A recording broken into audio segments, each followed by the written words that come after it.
Un village calme et paisible à l'ombre de son clocher. Oui, un village comme tant d'autres, avec sa petite place et sa demoiselle des PTT, messagère en ce temps de Noël des vœux de ses concitoyens. Un village comme vous pourriez en voir en Alsace avec son nid de cigogne accroché au clocher, ou en Provence avec ses traditionnelles et interminables parties de boules. Ce village de France est pourtant situé au-delà de la Méditerranée, et ce soir il s'apprête à fêter Noël, son 8e Noël de guerre. Un Noël un peu triste, mélancolique peut-être, au rappel des Noëls d'antan. Mais cette nuit, la paix du Seigneur s'étendra sur le bled, et déjà l'âne et le bœuf se hâtent vers la crèche, suivis, pourquoi pas, par l'un des rois mages.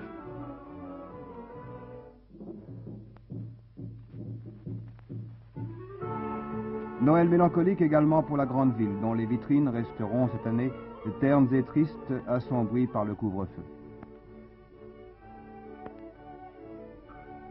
Mais le Père Noël se rit bien du couvre-feu, encore qu'il n'échappe pas à la règle commune et qu'il soit fouillé comme un simple particulier à l'entrée des grands magasins où il vient se réapprovisionner pour être fidèle au rendez-vous qu'il a fixé ce soir à tous les petits-enfants.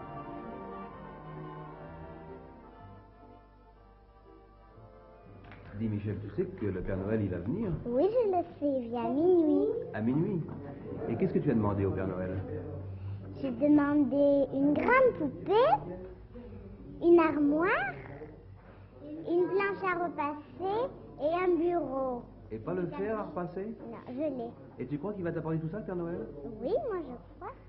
Tout à l'heure, je vais mettre 50 francs dans la crèche. Et pourquoi tu vas mettre 50 francs dans la crèche? Pour que le Père Noël, il peut acheter les jouets pour les enfants malheureux.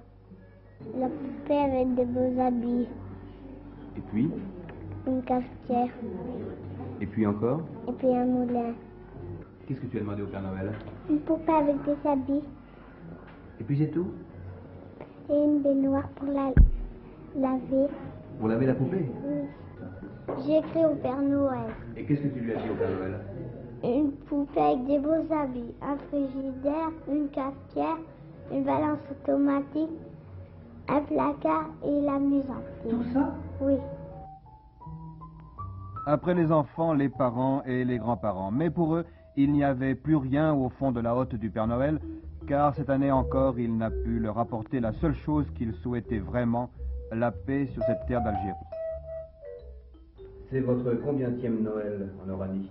Ça fait ma 65e Noël, monsieur. Eh bien, ça fait 51. 51 Noël? Eh oui, 51. Et vous trouvez que c'est un joyeux Noël? Ben, nous espérions cette année-ci le passer mieux que l'an dernier. Et ma foi. C'est tout de même un joyeux Noël? Non, pas tout à fait. Joyeux n'est pas le mot, ce serait plutôt un triste Noël. Triste, pas tout à fait, mélancolique. On espérait la fin cette année de la guerre d'Algérie.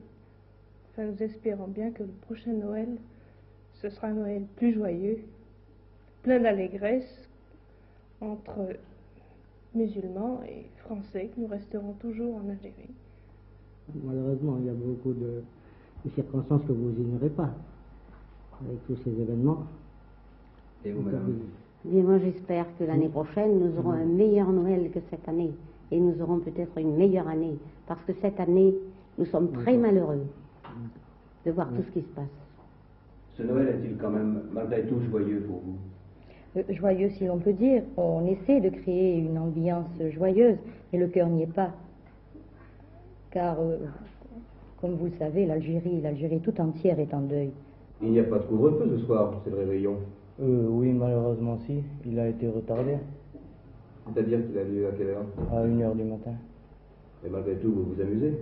Oh, le cœur n'y est pas, un peu moins que l'année dernière et que les années précédentes. On ne peut pas dire que nous sommes joyeux. On essaie de l'être, mais le cœur n'y est pas, quoi. Heureusement, étant tout jeune, nous avons vu, nous avons su, nous avons connu ce qu'était Noël, nous en avons une idée, mais on espère toujours. Oui, ce Noël d'Algérie 1961, c'est quand même, ces enfants en témoignent, c'est quand même le Noël de l'espoir.